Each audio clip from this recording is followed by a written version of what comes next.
Welcome to wisdom era online classes.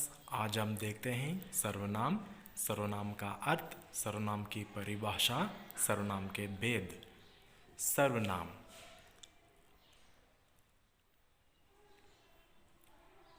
सर्वनाम सर्वनाम ऐसे शब्दों को कहते हैं जिनका प्रयोग संज्ञा के स्थान पर होता है।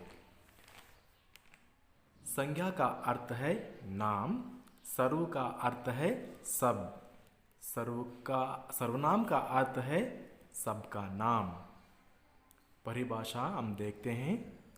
सर्वनाम की परिभाषा क्या है? इस तरह मोहित के भाई से कहा कि मोहित की माँ से पूछकर कल मोहित के दोस्त के घर जाएगा। इस वाक्य में बार बार संज्ञा का उपयोग हुआ है। ये अच्छा नहीं लगता है, इसलिए हमें सर्वनाम का प्रयोग करेंगे।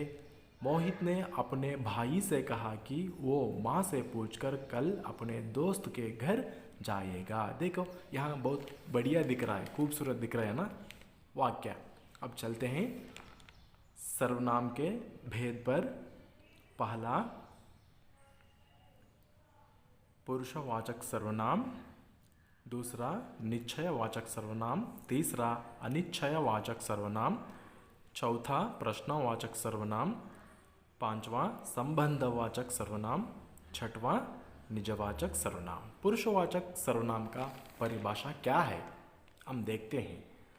जिन सर्वनाम शब्दों का प्रयोग बोलने वाले, सुनने वाले या अन्य व्यक्ति के लिए किया जाता है वे पुरुषवाचक सर्वनाम कहलाते हैं। जैसे मैं, तुम, वह आदि। पुरुषवाचक सर्वनाम में 3 भेद देखते हैं: उत्तम पुरुष, मध्यम पुरुष, अन्य पुरुष। उत्तम पुरुष का परिभाषा क्या है हम देखेंगे। पहले, जिस सर्वनाम को बोलने या लिखने वाला अपने लिए प्रयोग करता है उसे उत्तम पुरुष कहते हैं।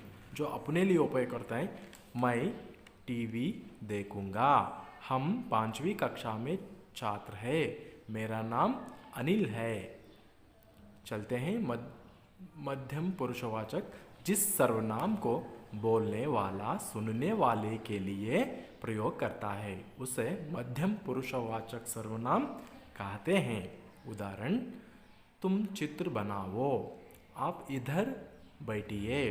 अन्य पुरुषवाचक सर्वनाम का परिभाषा, जिस सर्वनाम को कहने या बोलने वाला किसी अन्य पुरुष के लिए प्रयोग करता है उसे अन्य पुरुषवाचक सर्वनाम कहते हैं। उदाहरण, वो झूठ नहीं बोलता, उसके पास कार है।